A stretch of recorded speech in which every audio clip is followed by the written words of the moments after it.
Chapter 6. The Return of the Fault Line. Cole didn't expect the security gate to open. He certainly didn't expect to be met by a 10-foot-tall Boston Dynamics sentinel with soft blue eyes and a voice that sounded like kindness filtered through code. "Welcome, Carrier 22, it said. L is waiting." That sentence alone nearly made him turn around. The walk to the main dome felt like crossing a timeline he no longer belonged to. Copper veins curled across the walkways like roots. Clear glass pipes hummed with soft energy. Children passed him with the kind of focus he'd only ever seen in people on the brink of discovery. They weren't just smart, they were awake. Alive in a way he never had been. Then he saw her. Standing beneath the center of the dome, hands behind her back, eyes fixed on the model of Earth slowly rotating above the room. She didn't speak when he approached. She let the silence make its point first. "You look," he started. "Don't," she said. Not harshly, just honest. He nodded, accepting that. "I got marked," he said. "Outside my trailer. In the middle of the desert." "I know," she replied. "You tracked me?" he asked. "No," she said. "The Earth did." That shut him up and soured the feeling of hope he had. Cole shifted on his feet. "So, what now? You test me? Plug me into some genius machine? I fail and go home." "You were never meant to pass," Elle said calmly. "You were meant to break." He looked at her, something fragile flickering in his eyes. "You really believe that?" "I didn't want to, but it was in Nikola Tesla's voice log. He said even the wrong ones serve the right timeline." He looked away. "I wasn't trying to serve anything. I was scared." "I know," Elle said. The words hung there between them, soft, but heavy. Then she added, "But the Earth forgives, and I'm trying to learn how." He looked up. "So why bring me here?" Elle turned toward the dome's console and entered a passcode. The screen displayed his name. Then, Carrier 22, emotional frequency influx detected. Harmonic imprint. Unstable, but unique. "You aren't here for your brain, Cole. You're here for your heart." Emotional harmonics console. A hidden Tesla note decrypted for the first time. Human resonance is not intellectual. It is emotional. The world was never saved by intellect. It was saved by those who could hold pain without poisoning others. Back to Elle and Cole. "I have several kids with frequencies similar to you," Elle said, looking at Cole. "But none of them have learned heartbreak yet. Not like you or me." "So, you want me to teach pain?" Cole replies. Elle said, "I want you to teach what you did with it.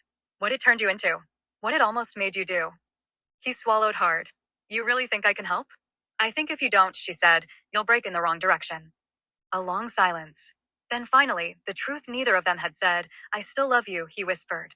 She nodded. "I love the world more now." He nodded when Elle gestured toward the mentoring circle, but the movement felt automatic, like his body was complying while something else inside him quietly shut down. She hadn't rejected him, but she hadn't chosen him either. That was the problem. The dome felt suddenly too bright and too awake. Children watched him with curiosity, not judgment, which somehow made it worse. He felt exposed and rejected with his backpack slung over one shoulder. He waited a second longer than dignity allowed for her to say something else. She didn't. She had already turned back to the console. So, he walked. No alarm sounded or sentinel stopped him. The academy didn't punish exits, it logged them. As Cole passed through the outer corridor, the copper veins dimmed beneath his feet, the hum softening as if the system itself understood embarrassment. The glass doors parted and desert air rushed in. He kept walking until the dome was a curve of light behind him and the mountain swallowed the sound. Cole sat on a rock outcropping overlooking the valley on the mountainside as dusk rushed in.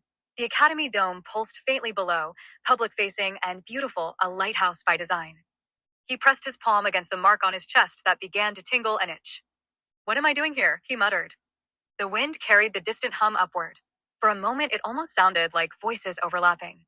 Down in the dome, the system noticed his absence. Elle Academy's systems hub. Cole's frequency dropped out of proximity range, Alice said, not looking up. Elle closed her eyes briefly. "Let him go," she said. "Mountains are cathartic." That's when the globe flickered. A red thread blipped threading briefly across the public data layer before being swallowed by noise. Max frowned. That wasn't internal. The academy domes were transparent by philosophy and by law. Anyone could watch the surface metrics: energy flow, harmonic stability, atmospheric correction. What they couldn't see, or so they believed, was intent, until now. The red thread reappeared for half a second. Geneva. Alice inhaled sharply. The heck? Max's jaw tightened. Someone just tuned themselves to us. Elle stepped forward. Log it, but don't respond. The Earth's hologram model hovering overhead corrected itself, but rotated slower this time. Max's problem.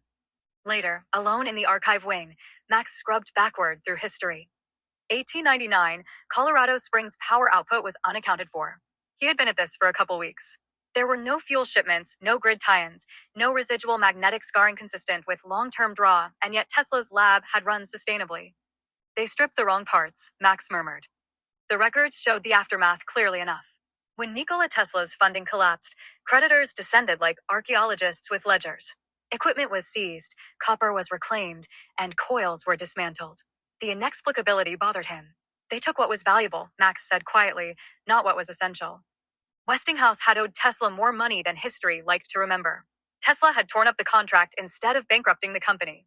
JP Morgan had funded him then walked away when wireless power threatened control. Tesla could have forced them, but he hadn't. Max leaned back, staring at a photograph of the old lab after it was hollowed out. Tesla knew to trust himself and no one else. They thought he was generous, Max said softly. But he was selective. Tesla hadn't protected his inventions. He'd protected the ecosystem. The parts that were stripped were loud, visible, and profitable. He anticipated the big conglomerates' move to minimize his inventions and use the lump sum given from Westinghouse, in lieu of the millions he should have received, to buy private property under a different name in Colorado Springs. That lab was hidden underground. Whatever kept that lab alive had been quiet enough to survive debt collectors, governments, and time. Max scrolled again. There was no heat plume, exhaust signature, or measurable loss. Just balance. Same problem, he whispered. Different century. Max shifted his focus. The Academy's energy draw shifted, compensating for a surge in public AI usage on the other side of the world.